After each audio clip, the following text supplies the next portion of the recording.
A cold wave crashed over me and drowned out my dreamless sleep. Unfortunately, it wasn't the first time I'd been woken up in a stable by having a bucket of water poured on my head. "Do you have a death wish?" I seethed through my teeth as I reached for the dagger at my hip, but it wasn't there.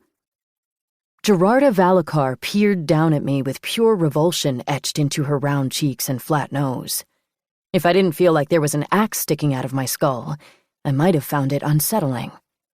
Gerarda was short for a halfling. She hadn't inherited any elvish height from her immortal ancestors, and was only as tall as a small mortal woman. It might have been the first time she'd ever looked down at me in her entire life. From her smug grin, I could tell she was enjoying it.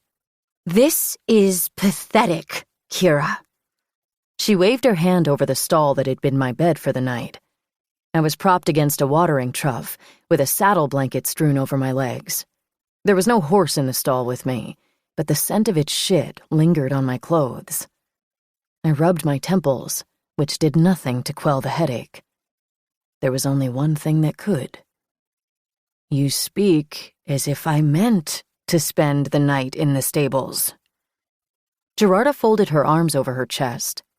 There was no longer any hint of a grin on her face, only a stern expression that she'd learned from Hildegard, our mentor when we had trained together at the Order.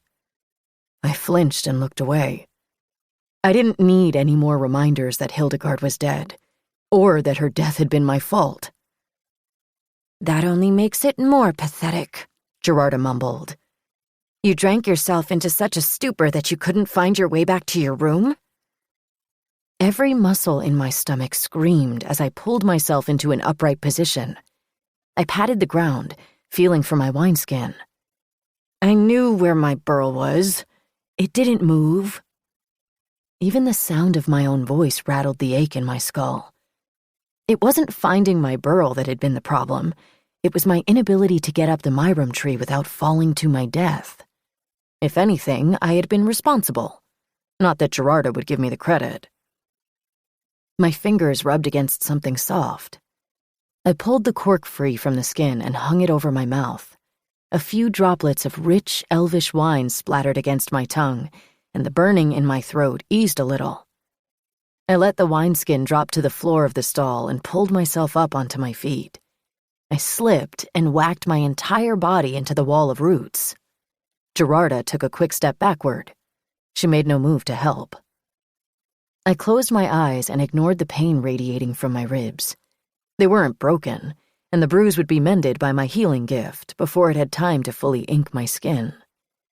"If I'm such a disappointment, why are you here?"